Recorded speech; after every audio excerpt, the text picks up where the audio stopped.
Before we get started with today's video, I want to give a huge shout out to our sponsor, which is Nobody. And then after that, I'm going to do a huge shout out with our affiliate link down in the description for Robinhood. Free, lots of free money, literally free money. When you click on my amazing, beautiful link in the description for Robinhood, you're getting a free stock. And that free stock could be $1, but that $1 could be worth millions and millions, or it could be worth two. It literally, yeah, it could just like, it could be worth basically nothing. Anyway, besides that, subscribe and we'll get right into the video. If you watched last week's video on Unrailed, you probably know that I was running around for half the video. Probably wasn't super helpful. Bruh. My editor has made it explicitly clear that if I move around, I will get pushed off the roof. Okay. What are we talking about this week? We're talking about Teardown. Teardown is an amazing, super cool game. It's amazing. Now listen, coming from someone who had seen like this weird, and I'll put it like right like here somewhere. Like there was this video on YouTube going around that was in my recommended and was like, oh, what is this game? It's explosions and physics. This is one of those games that I like fell so hard in love with. Between the art style and the way the game plays and everything else, it's just a phenomenal game. So what we're gonna do is new feature this week. You ready? You ready for this? Ready for this? Oh my god! Oh,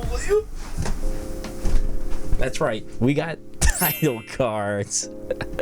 Keeping things organized. A little backstory to Teardown. Teardown started as like physics engine kind of thing. It's hard to explain. You could poke around online, but it basically started as a pet project, and there were a bunch of other people involved. And one person started, then other people started to get roped into it. Then it turned into a game. Then they made it a game by giving it missions and giving it a plot, and etc. etc. When I was watching videos about this game, your expectations are only set so high. You know, a lot of times it's tough because, you know, there's games that get hyped up to no end. Cyberpunk 2077.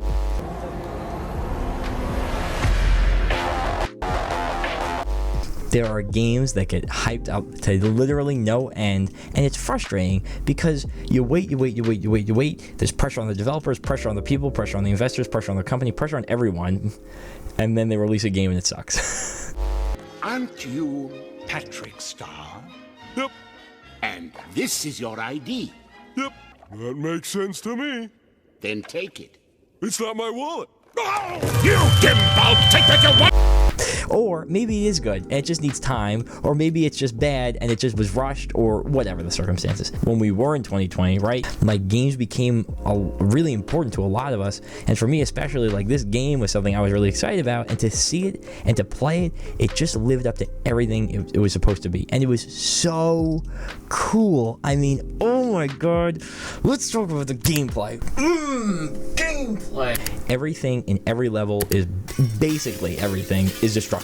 It's all made of these voxels. A voxel is just a cube. It's like Minecraft, but on a much smaller scale. It's cool, and also it keeps the art style pretty consistent through the whole game, and it's unique. It's something I haven't really seen before. Every level, it starts on 1 of 5 maps, and you get a ton of tools to pick from, which you'll unlock more as you go along. There's sledgehammers, there's guns, there's fire extinguishers, there's bombs, there's sticky bombs. I mean, rocket launchers. There's a ton of stuff to choose from, and basically the idea comes down to you get a map and there's different objectives. Let's say one type of mission is trying to get a bunch of stuff together to an exit point. So you have to get maybe like 3 items, get them all together and bring them to a certain point in the map. The problem is, while you get I literally mean unlimited time to set up the round, as soon as you touch or start messing with one of the objectives, a countdown timer starts and 60 seconds is on the clock and you're in it to win it. I mean, you literally have to plan everything out ahead of time. And the reason this game, I think, works the way it works so well is because of that mechanic. I've spent 40, 50, 60 minutes in a level just planning out what I'm going to do. Basically compresses down 99% into 60 seconds. And it's crazy because you really can, like, the amount of planning you could do, and the amount of intricate little paths you can make, and shortcuts you can do, and walls you can break to get a little extra time when jumping between checkpoints, or maybe blowing up a building and having it tilt down and fall and having that become a ramp, and then you can run up the ramp.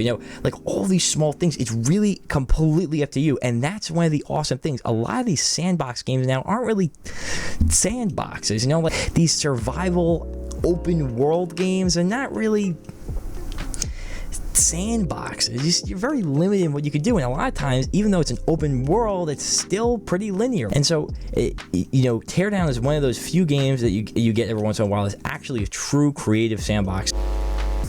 One of the other awesome things about the gameplay is the ray tracing, and not RTX and not whatever AMD has. Because the game was built from the ground up, completely custom, it's actually ray tracing without needing specific RTX enabled cards or anything specific. So if you have that Intel integrated graphics, you are good to... Nah, I'm kidding. Come on, you can't even play Windows Start menu with that. You could basically take advantage of all this game has to offer on basically any graphics card. And the cool thing is, because it's built very, very neutral like that, they could, or only going to get better. They could add support for an RTX card, and it's going to speed up the ray tracing by 1,000%, right? But the cool thing is, since they started neutral, you can do it on any platform, and it is really cool to see the way it's turned out.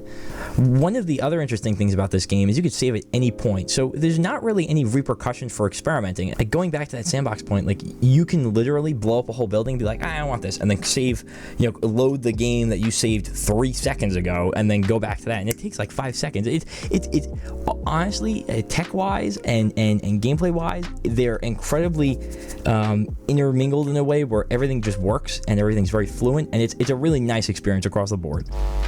Now we could talk about the story, but there's not really a lot of story. And it's not that there isn't a story, it's just the missions are just missions. It gives you a little bit of context, it's interesting, you get into it, and you do the mission, and then you move on to the next thing. But the idea is basically you're like a contractor, person, dude, I don't know, whatever it is, and you're just doing this stuff, different stuff for different people, whether you're repoing cars, or you're blowing up buildings, or you're demolishing a building, or you're making stuff, or whatever. There's tons of different stuff.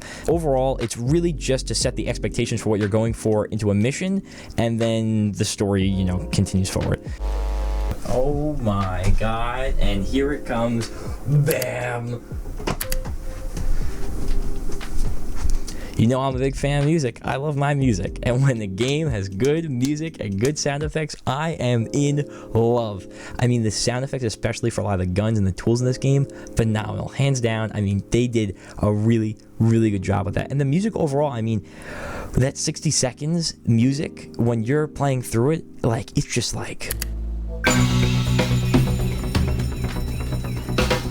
you just get so into it. It's so crazy. When you spend 30 minutes doing something and, making little planks and connecting things and making little pathways, and your little mouse running through his little world, and then you have half a second left and you beat that level, and the music is it's just a really cool feeling. I think overall the game is amazing for where it is in its development. I think for the small amount of developers, they've done a fantastic job. I could not encourage you more to buy this game. If it's on sale, especially do it then. Even if it's not on sale, it's worth every penny. Trust me. On top of the missions you have sandbox modes for all the 5 different maps once you unlock them, and there's other stuff too coming down the pipeline. The community's already figured out a way to mod this game, and so there's custom models and maps, and I'm sure eventually custom missions you could do. It's just really cool. While it may not necessarily be for everyone, I think it's important to at least give it a shot. It is a really, really, really cool game. I love it. That's it for this week, guys. If you have any questions, you can fax me. Thank you guys so much for watching. It's super cool, and we'll see you all next week on Martino. Put that. Don't put that. That's so bad.